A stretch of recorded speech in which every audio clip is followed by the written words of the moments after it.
On December 29th, 1972, at 7:43 p.m., an Eastern Airlines Lockheed TriStar lands at JFK Airport in New York City. The plane was one of a dozen TriStars that were the pride of Eastern Airlines. The plane was refueled at 9:20 p.m. It was given permission to take off. The flight headed to Miami with a veteran flight crew on board. Donald Repo is the flight engineer and second officer. John Stockstill was the first officer, and Robert Loft was the captain. Loft was one of Eastern's top pilots with 32 years' worth of experience and over 29,000 flight hours.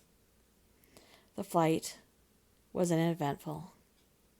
Then, as Flight 401 approached Miami International Airport, the crew lowers the landing gear and a warning light goes on, indicating that the front landing gear did not lower or was not locked into position. The crew scrambled to try and get the gear to lower, but the indicator light remained on.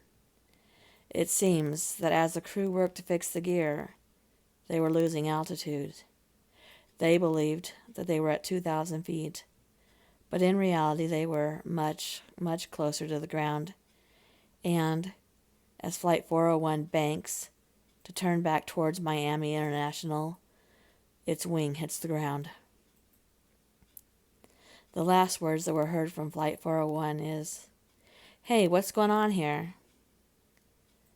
The Miami air traffic controller in the tower hears this transmission and looked to his screen. The information block shows CST, which means coast, and is an indication that the plane has disappeared from the radar. Moments later, the tower receives an ominous report from another pilot that has seen a very large explosion south of the airport. Eastern Airlines Flight 401 had crashed into the Florida Everglades at 11:43 p.m., 18.7 miles from the end of their intended runway. 101 people died as a result of this crash. Following the conclusion of the crash investigation, the wreckage was released to Eastern Airlines. Despite the horrific impact, there were some parts of the Flight 401 plane that were salvageable. Those parts were used as replacement parts on other Eastern TriStar planes. According to some, those planes got more than just parts from Flight 401's plane. They also got the ghosts of the 401 flight crew. There have been reports by Eastern flight attendants and of pilots of strange encounters with the ghost of Captain Loft and flight engineer Donald Repo. Captain Loft reportedly appeared to two flight attendants and the captain of an Eastern flight as the crew was preparing to take off. Loft vanished before their eyes, and the crew was so upset by the incident that the flight was canceled. Eastern flight attendant Faye Merriweather was preparing for her flight when she saw a man in an Eastern uniform in the galley of the plane. She called two of her crewmates to confront the unknown man. One of them was the flight engineer, who recognized the man immediately.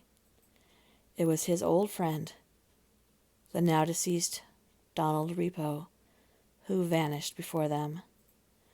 One Eastern captain reported that he was going through his pre-flight routine when he saw a familiar face, someone he had known for many years, and it was Captain Robert Loft, who gave his friend a message telling him not to worry, as there would never be another crash of a Lockheed TriStar because, quote unquote, we won't let it happen.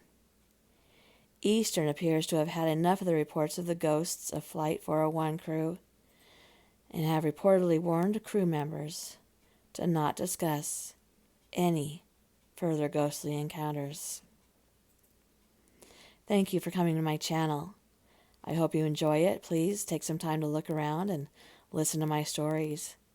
Please don't forget to subscribe and like this video.